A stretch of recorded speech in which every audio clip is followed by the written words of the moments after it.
Dahil nag-crave nga ang buntis, tara, luto tayo.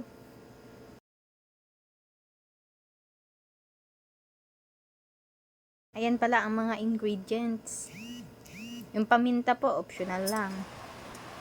So, ayan, gagayatin ko na po yung patatas.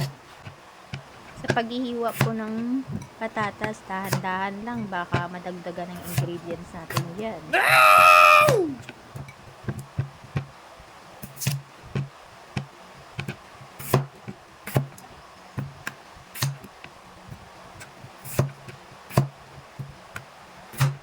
Ayan, sinalang ko na rin po sa kaldero na may tubig.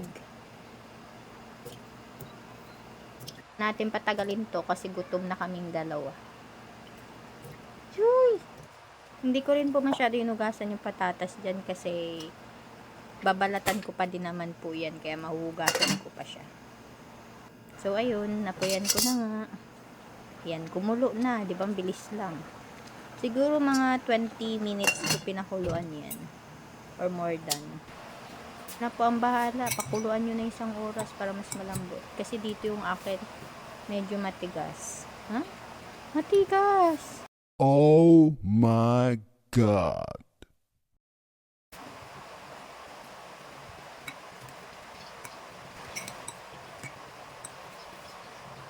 So, ayun na nga. Pinalitan ko na yung maliit kong lagayan.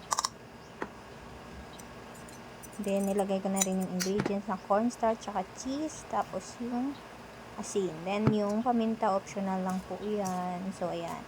Mekes ko na yan. Ayan, naalo ko na siya. Hanggang sa magsama-sama-sama na silang lahat. So, ayan, kumuha na ako ng plastic. Then, nilagay ko yan. At ipa-flatten lang po natin siya. Bale, wala pa akong pang flat. So, gumamit na lang po ako ng baso na babasagin. So, ayan. Okay naman na siguro yan. Uy! Ganda. Square yarn? Perfect ba, uy?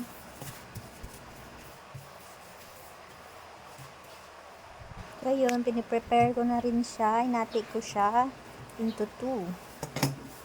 Yan. Itatabi ko yan kasi mamaya lulutuin ko pagdating ni mister ko. Para may makain din siya. Kasi sigurado mauubos ko talaga yan. Uubusin ko luto yan. Uy! Dalawa ba naman kaming titira dyan? So, ayun, in-slice ko na rin siya para tuloy-tuloy tayo mamaya.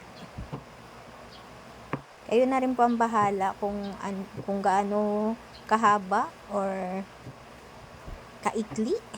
Kayo na po, optional po yun. Kayo na po bahala kung anong gusto nyo, kung mahaba o maikli. So, ayan. Nag-on na nga ako dyan. Then, lagyan ko na rin yan siya ng mantika. Paiinitin lang po natin yan. Tsaka natin isasalang yung ating fries. Gutom na talaga ako dyan sa part na yan. Pwede nga lang pagkaluto niyan, kainin ko agad kaso mainit.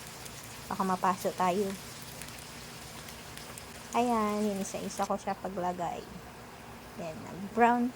Pag ganyan na po yung niya, kulay, pwede nyo na po yung hangin. Or tanggalin sa mantika. Yum, yum, yum. Gusto ko na talaga kumain yan. Kaso lang gusto ko presentable. Charis. Siyempre gusto ko i-share yung yung pinaghirapan ko. Ayan, ang pangalawang batch na nga ako. Yung process pa din po. Pag nag-brown na siya or golden brown, pwede na rin po siya hangin. Ayan. So, ayan, tinanggal ko na nga siya lahat. Siyempre, gutom na gutom to. The max na ako dyan. Kain na kaming dalawa. Finally! And finally, ayan na po siya. Yum, yum na talaga. Siyempre, tatry ko yan. Luto ko yan Uy! Sarap yarn. Sarap ng kain ni Buntit, So, ayan. Pwede rin po kayo magluto ng ganito. Pwede po siya pang baon. Or, pwede ba kayo mag-movie marathon ng family nyo. Pwede nyo po i-try. Thank you for watching. Bye-bye.